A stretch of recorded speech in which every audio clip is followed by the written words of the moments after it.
So the first thing I wanted to talk to you about are some new connector nodes. So you already know that we have several different nodes within KNIME to help you reach out and grab from all sorts of different data sources, right? So we've added some more to help you quickly connect your data, turn it into actionable insights. So the first, I want to mention three here. The first is our Salesforce integration. So we've brought in some new nodes, and that directly into KNIME tables, go downstream and do whatever it is you need to do with it.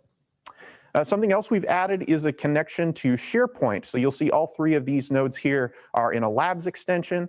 You can authenticate with your Microsoft account, then connect to SharePoint, go out and grab a CSV file, maybe like it shows here, maybe Excel or something else, and again, turn that into a KNIME table and continue your processing in a workflow. So that's something that's been asked for a lot, and we're happy to have that node out there.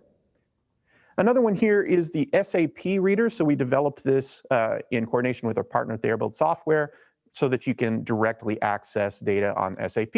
So these three new connector nodes we hope will be helpful to you, and we are interested to see how you're going to put them into use.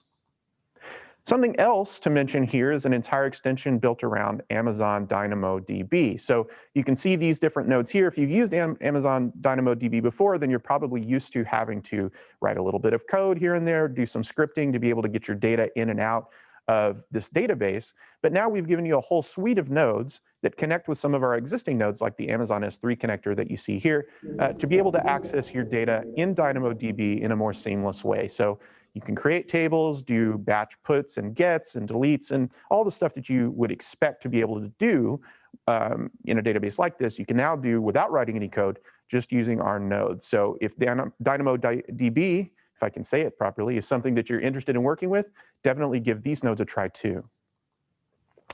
I'll just briefly mention some of what's going on with our new file handling capabilities, because some of our other folks on the team are going to talk about these in more detail later. But I did want to mention, we've introduced these to do a few things: improve usability, improve your quality of life, also make it easier to share workflows between your colleagues, including the ability to share data. Now, you've had the ability to share data within a workflow already, but we've now just made it a little bit easier to access and expose that using the dedicated data area. And this also is going to help you get around some problems with different file systems if you're using Windows and Mac or Windows and Linux all together, and you know that the syntax between file paths changes. That can be a little bit touchy.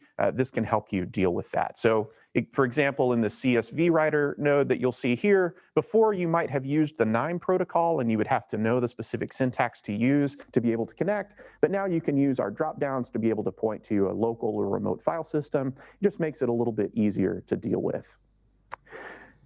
Let's talk about some of the new features we have for deep learning here. One is we've integrated now with TensorFlow 2. So TensorFlow 2 has been out for a while, since late 2019, but we've only had nodes for regular TensorFlow within KNIME up to this point.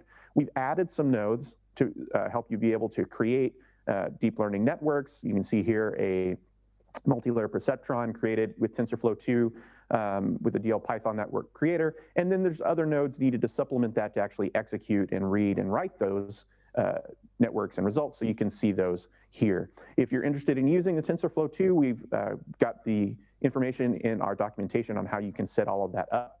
And again, be interested to hear what kind of things you're doing with this with the nodes.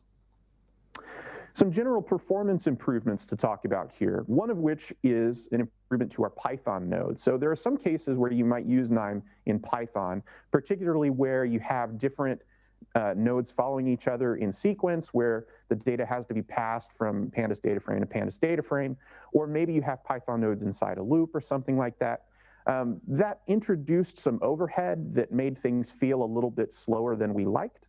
So we've made some changes on the back end to improve the speed of these nodes. And that's going to affect not only things like the Python script nodes you see here, but also other nodes in KNIME that use Python underneath the hood. So the Keras nodes, the MDF reader is shown. So if you use Python with KNIME a lot, this should be a benefit to you. Some other new nodes that are aimed at improving performance. One is the simple file reader that we introduced. So the simple file reader, as you might guess from the name, has a little bit of a pared down configuration. You don't have quite as many options as the regular file reader does. But the big advantage to it is that it reads the data in quite a bit faster. In our own internal testing, we've seen performance improvements of about 3 times. So if you're reading in a lot of local data with the file reader, try the simple file reader instead and see if that helps speed things up for you. Something else we've done is added a new joiner node to the labs extension right now. This will eventually replace our current joiner node. Some of the feedback that we heard from folks was, hey, when I do a join in KNIME, I only get the joined records that come out on a single output port using one of our 4 joins that we have there. So we've added the ability now through some additional output ports for you to be able to see the records that don't match as part of the join. And also inside you have the ability to do some additional joins instead of just the original 4 we provided. So things like anti-joins are now available. So this is going to help you interpret your joins a little bit better, should run faster, and give you some additional options as well. Let's talk about some new nodes here that we've built just to improve the user experience and the quality of life and help you create those workflows faster, which is something we all want to do. One of those is the table difference finder, which you see here. So this is going to allow you to compare the structure or the data of 2 different KNIME data tables and check what the differences are, right? So I can compare one table against another, see where the individual cells might have changed, or I can easily see where the table structure might have changed. So you can imagine this being useful in a QA sort of context where maybe my inputs are changing, or maybe I don't know if they're going to be changing or not. I can use this node as a check to verify that the things that I'm going to be doing downstream are going to actually fit. So check out the new table difference finder node. There's also the string manipulation multi-column node. So you may already be familiar with the math formula multi-column node. This is a similar idea, right? Where the idea is we can take an operation that we're applying to strings now and do it over multiple columns all at once. So the idea is that we're going to have a less cluttered workflow, right? Instead of having many string manipulation nodes all strung together in sequence, if I'm doing the same operation, now I can just do it with one single node. So it makes things a lot tidier, and it's just easier to manage. Also around the idea of keeping our workflows tidy is this idea of dynamic ports. So we actually introduced this in a previous version of KNIME with a concatenate node, which you may have seen.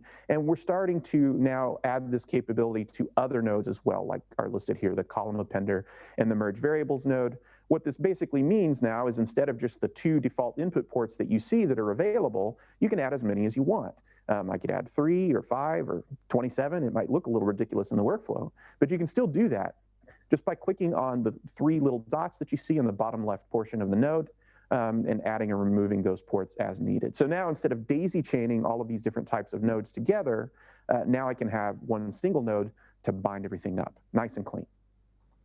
A couple other things to talk about here, Tableau and PowerBI. So for those of you who like to send your KNIME data sets out to other software to do the visualization, we've had Tableau and PowerBI extensions already available. Tableau changed their API, and so we changed with them. And so the benefit there is twofold. One is things are going to run a little bit faster when you do that data push now to Tableau, but also the setup is a lot easier. So before there was some scripting that was involved and some things that we maybe weren't so happy with in the way that was required to set it up. Now you go into your KNIME preferences and make a few clicks, and this is a lot cleaner operation to get going.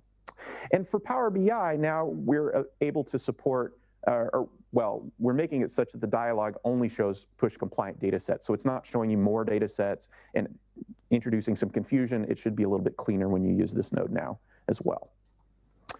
For those of you who use R out there, like me, one nice feature that we've introduced for the R nodes is the ability now to have different R homes that you can point at on a node-by-node basis. So no longer do the different R nodes in your workflow need to point to a single R home where you have to install all of your different packages and libraries that you would need.